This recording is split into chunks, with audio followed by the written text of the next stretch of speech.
Our first reading was from the book of Isaiah, chapter 42. This is known as part of the suffering servant prophecies. In it, the prophet shares God's words of being pleased with the servant whom God has chosen as the one in whom God's Spirit dwells. Isaiah reveals that God will send one who will be a true servant of God. The servant will be made known and manifested by God's Spirit dwelling in him.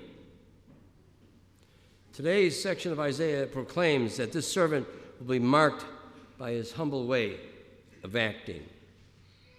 Even though he is humble, he will perform mighty deeds.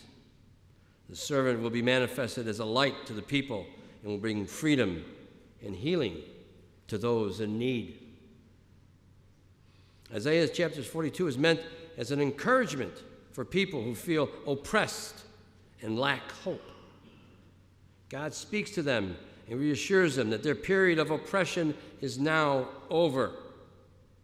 They should rejoice, for God will send one who will prepare the way so that the Lord can come to the overwhelmed people and take care of them. The people are dismayed because their shepherds have failed to protect them, to care for them, or to lead them.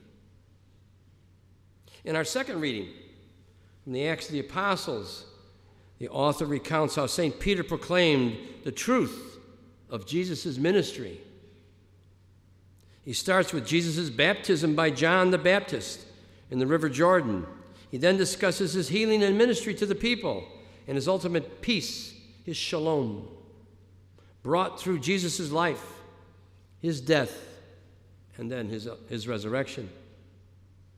Now, in our gospel from Luke, we read a succinct but powerful account of Jesus' baptism by John the Baptist. The gospel passage begins with Luke's words of John the Baptist proclaiming that he, John, is not the Messiah, but only a servant of the one who is coming.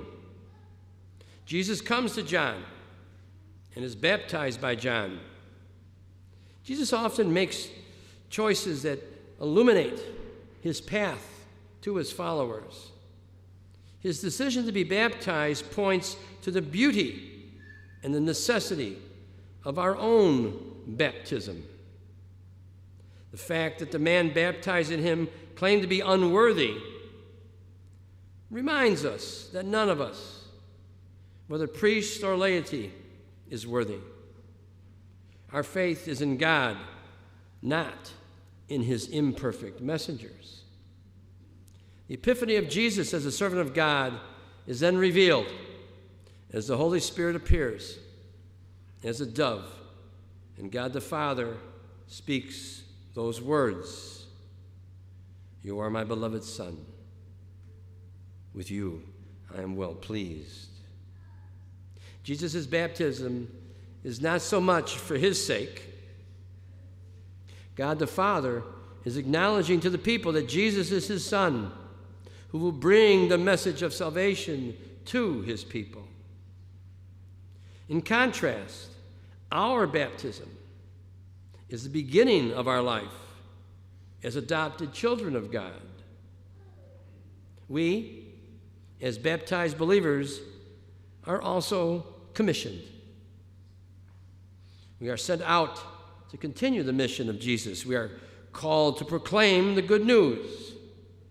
Our lives should be epiphanies, manifestations, shining and showing forth revelations of God's work in our lives. God is speaking to each one of us the same words spoken to Jesus.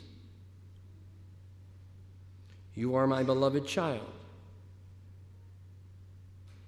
With you I am well pleased."